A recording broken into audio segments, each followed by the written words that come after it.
going to have to ask you about transfer speculation and the potential to bring in a centre-half in January.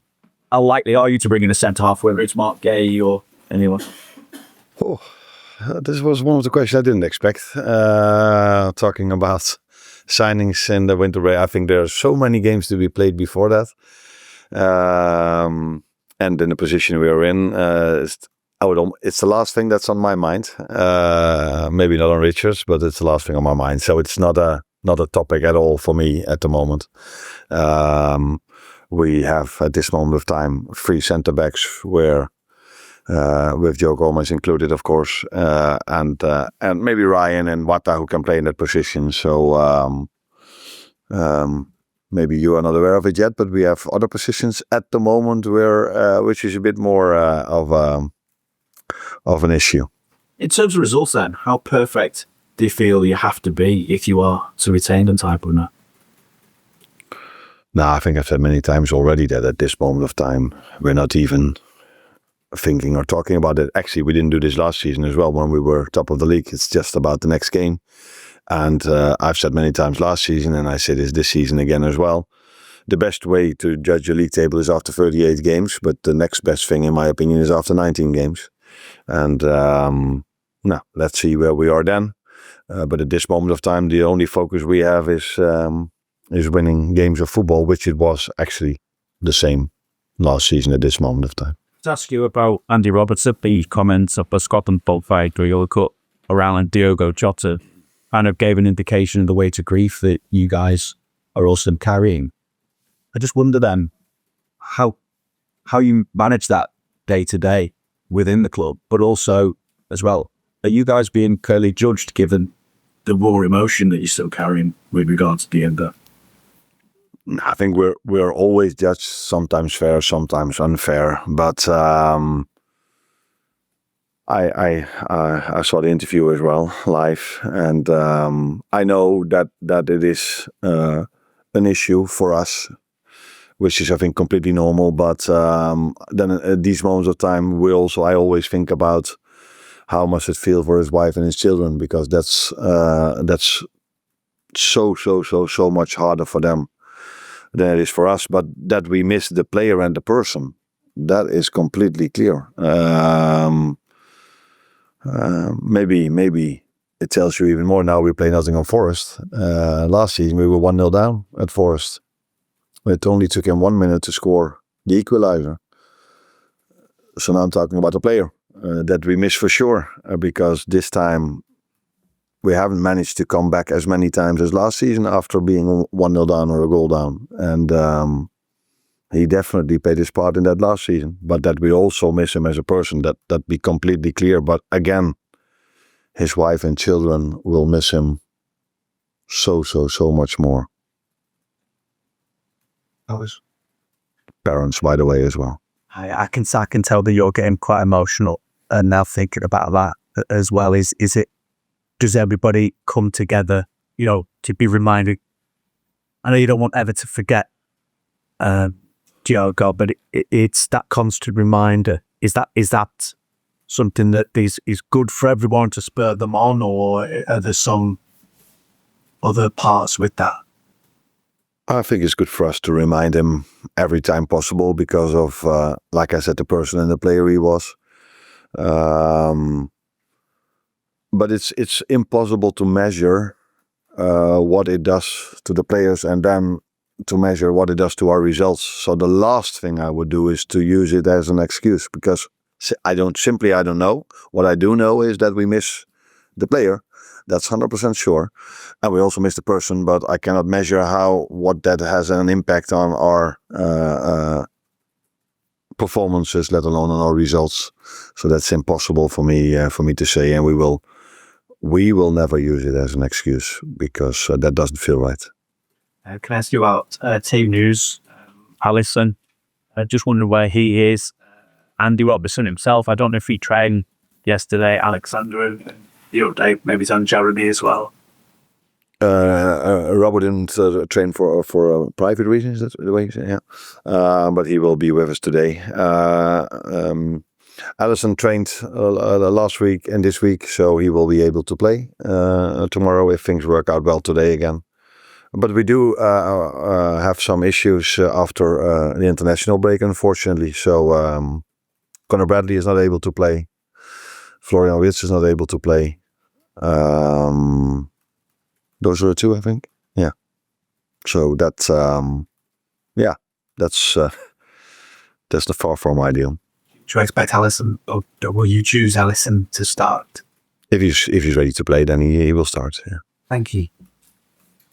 Just wonder what differences you're expecting in Nottingham Forest this season compared to when you faced them last season. Obviously, 2 changes of manager since then. Yeah. True, 2 changes. I don't think you can. No, not one manager is the same as another one. But the playing style of Nuno comes closer to the one of Sondheis than it comes close to the one of Ange Postecoglou, maybe.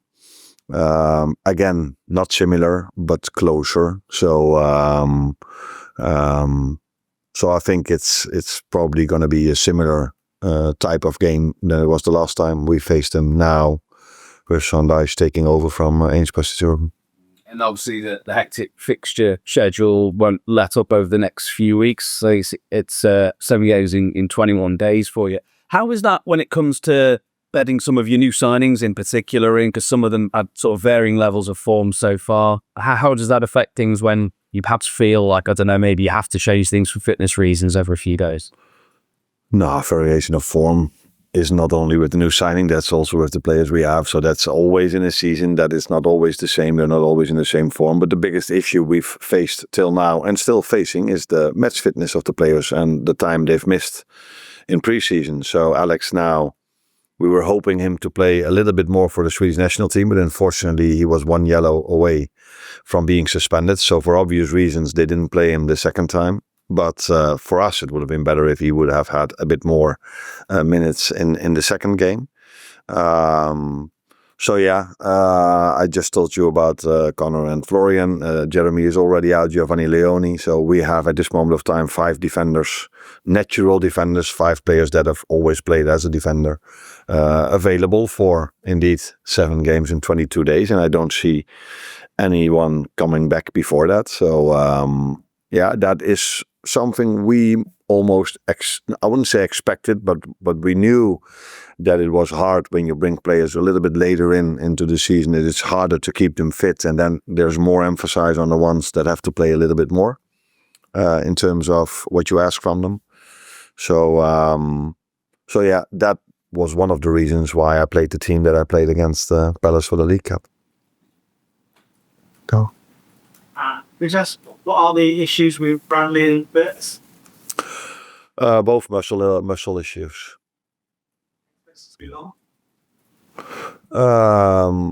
I don't expect Conor to be part of the upcoming 22 days. Maybe in the end, but not in the upcoming 22 days. Unless something as a miracle happens, which I don't expect. Florian should be able maybe to play after. It depends on how things work, but that shouldn't have to be that long. But Jeremy is out just as long. He's not probably going to be available in the upcoming 2 or 3 weeks as well. So it's going to be interesting who all of you want to see as a right fullback in the upcoming weeks. Is the keeping issue about that? Because you're maybe Szoboszlai there, but he's doing so well for you in the middle. He's doing so well in every position. Yeah, that's true. He's played really well as a fullback. Played really well as a midfielder. Curtis Jones played there last season as well. Joe Gomez can play there, but Joe Gomez has played, if I'm correct, 2 times 90 minutes throughout the whole 2025 year. So if we want to keep him available longer, it's maybe a bit of a risk to play him 7 times in 22 days. He missed out on a training session yesterday, by the way, as well, but we are expecting him to train today.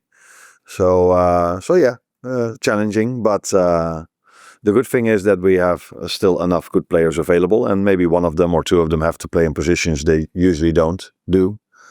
But yeah, that's what we have to accept. Hi, Arne. You've spoken a lot about the ability of the benefits of playing with the lead, and the big part of that is making a fast start. In comparison to last season, Liverpool haven't made as many fast starts. I think it's only once in 17 games Liverpool scored in the first half an hour of a game compared to 22 times just in the lead last season. What do you think that's down to, and how do you think you can get that back? I wasn't aware of that stat, although I am aware that we mostly go 1-0 down instead of 1-0 up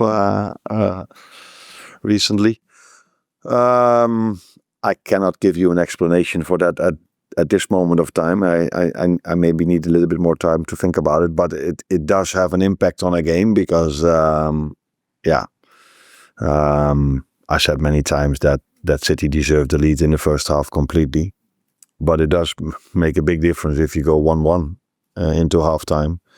And then when a goal is disallowed, how did he exactly say it? For not unreasonable reasons.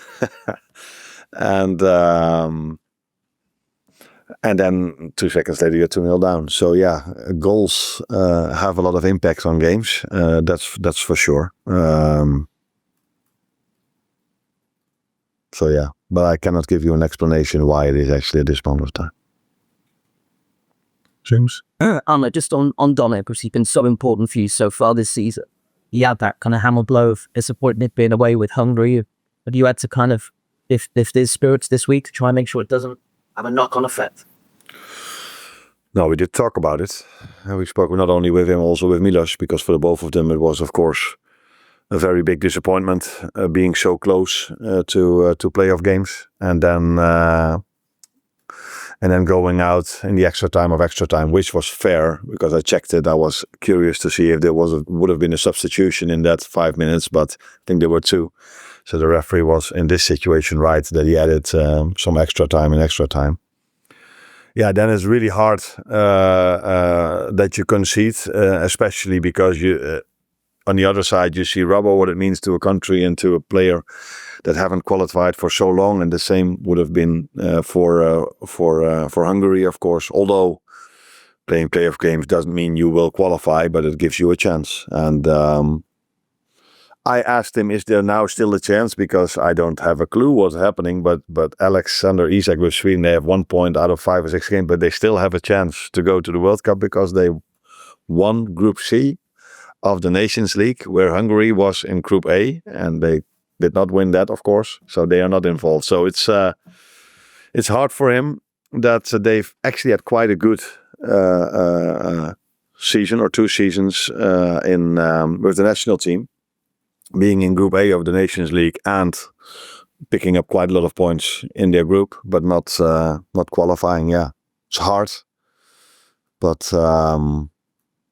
Recently at our club, he's a little bit used to disappointments. So, but not such a big one as this one maybe. But he will be fine. He will always work as hard as he can, and I don't expect him to do any different tomorrow. Well, last one. Ibrahima Konaté spoke about his contract situation with the international break. Is there any more developments on that? It seems like keep going with the season. I couldn't hear you very good. Did he talk about it or? Konaté talked about it to the French media. Okay. So is there any developments on the first like? I haven't heard that, but yeah, my answer would probably be the one you expect. Do I have to say it or do you say it? Okay. Helmet full. Ja,